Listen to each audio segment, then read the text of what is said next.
need to take a seat.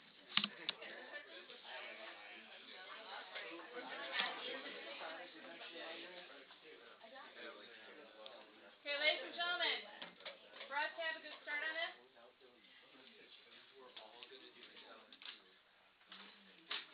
I should have brought those. Are the notes on algII? they are. Yeah. We're going to start with just this first page. And all we're doing today is this first page and practice over this first page. So stick with me for 5 minutes of explanation. And then you'll get lots of practice and hopefully have this under your belt. Yeah.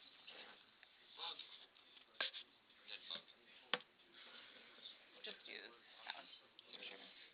Okay. I'll wait until we're quiet.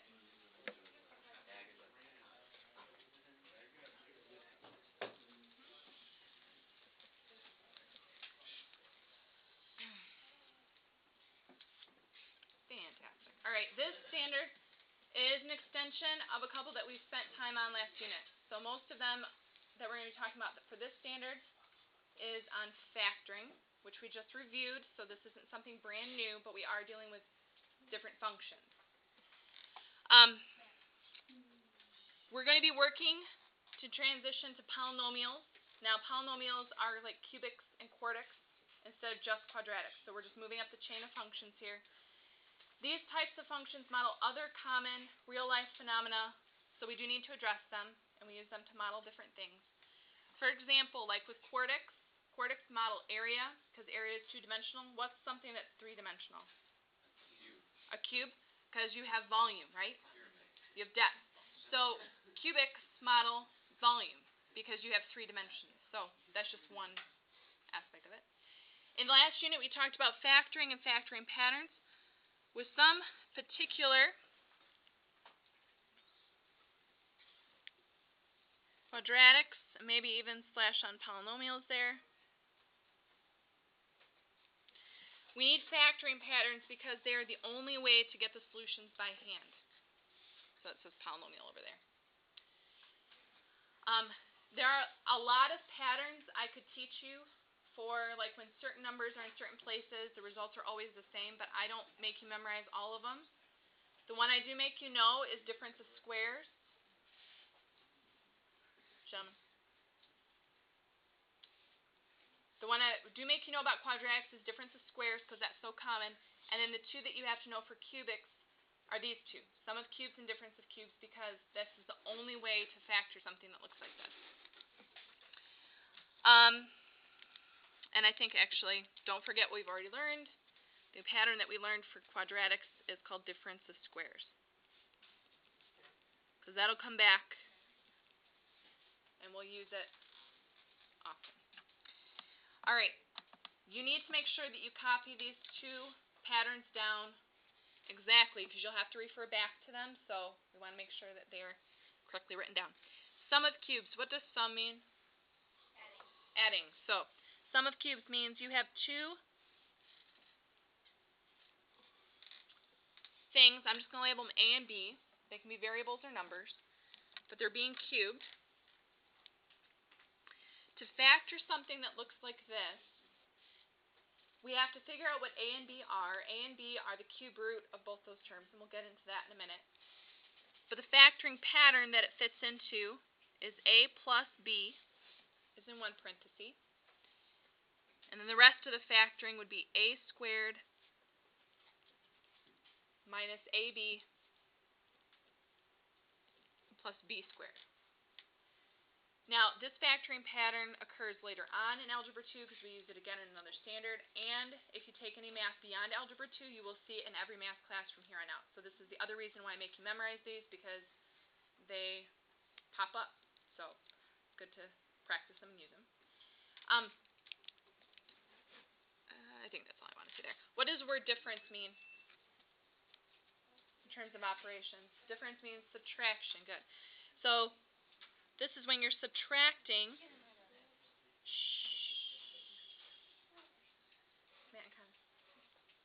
This is when you're subtracting two cubes. The nice thing is the pattern basically remains the same. We just have a little switcheroo of signs. So instead of A plus B, you have A minus B. And then in the second parentheses, they're all positive.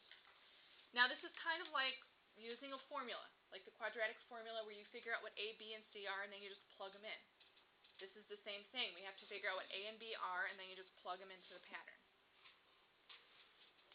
Just do a double check and make sure that you've written them down exactly as they're written up here, because I don't want errors just because we copied down something wrong. And then we'll actually practice it. Okay. Are we okay? Not really. Okay. Oh. In general, are we okay with writing those down? Yes. All right. At the very top, just because I don't expect everybody to know this right off the bat, we're going to make a list of numbers that have perfect cube roots. Like, what's a number that has a perfect square root? 9. Because 9, the square root of 9 is 3. Okay, guys, I need us focused up there. Jacob. Megan. Okay. So 9 has a perfect square root of 3. What's another number that has a perfect square root? 4, 25, 81, 16. Okay. So the numbers that have perfect cube roots are numbers that you can multiply by themselves 3 times.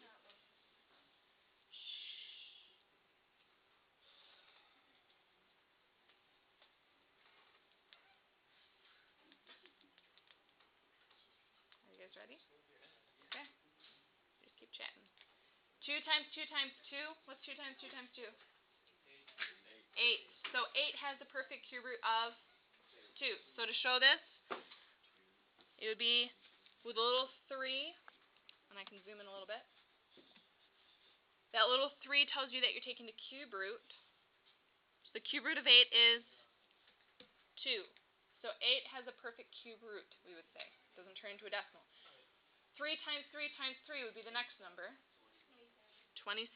So the cube root of 27 is 3, because 3 times 3 times 3 is 27. What's 4 times 4 times 4?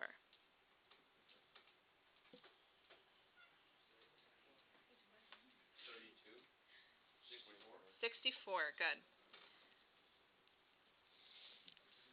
Cube root of 64 is 4. 5 times 5 times 5. 125, good. What do you notice about these numbers? They're getting big fast, right? Now, we're going to go up to 6, because 6 is usually the last number that you commonly see. So 6 times 6 times 6? 216. Okay, so these are the, whoops. The reason I have you make this list at the top is just so that you have something to reference. And then we're going to come back to example 1 here and actually do a couple of examples together.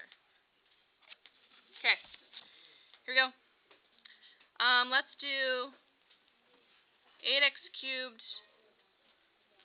minus 1.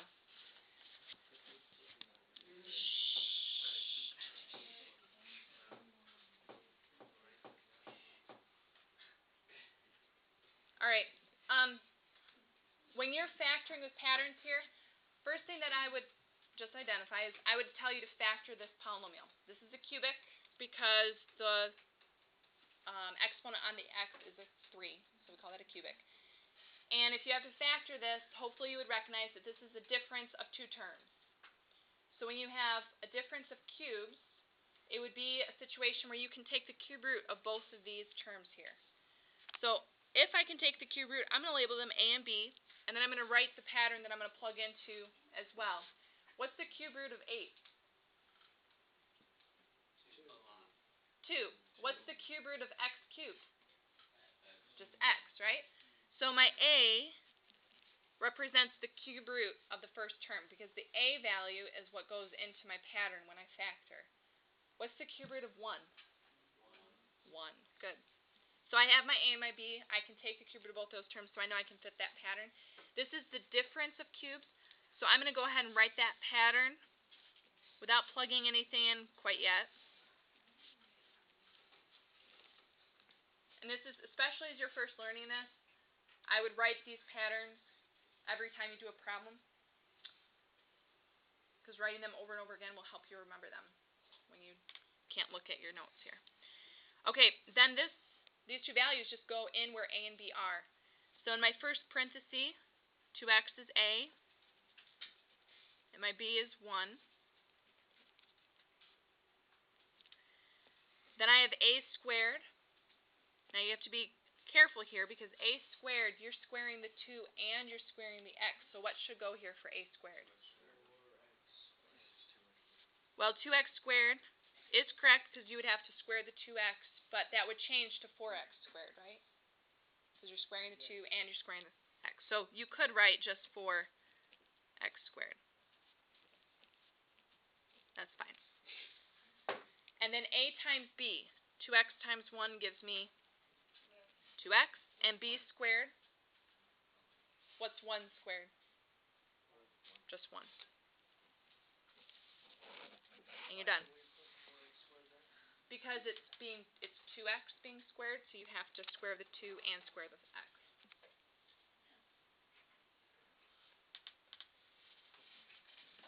Okay. The next example here, we'll do a sum of cubes. Let's do, well, I forgot example 2 I moved to in the second page here.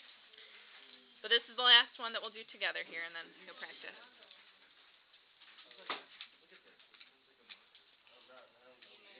Okay, I'm also changing something else about this problem. We're going to set this one equal to 0, so after I factor, I'm going to have to solve for x. So, okay, the first thing I have to just make sure I can do in order to fit the pattern is take the cube root of both these terms. What's the cube root of 27? 3. What's the cube root of x cubed? X. So this should be 3x, right? Cube root of that is 3x. What's the cube root of 125? 5. Okay.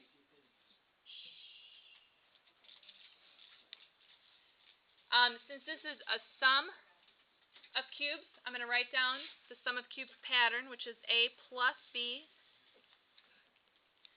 times a squared minus ab plus b squared.